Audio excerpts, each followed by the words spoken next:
Әлия Молдағұлова көшесі Нұр-Сұлтан қаласының оң жағалауында, Сарыарқа ауданында орналасқан. Ұзындығы 2100,5 метр.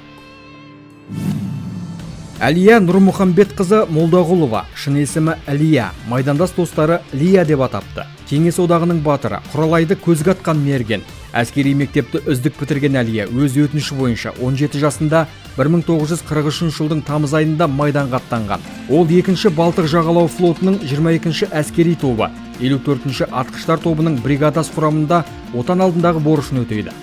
Сол жылдың қазанында мерген қыз 32 жау солдаты мен офицерінің көзін жойған.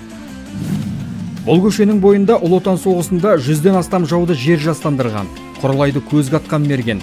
Аты аңызға айналған қазақтың батыр қызы Әлия Молдағұлованың ескерткіші орнатылған. Әлия мемориалдық кешені 2008 жылы елорданың 10 жылдығына орай ашылған.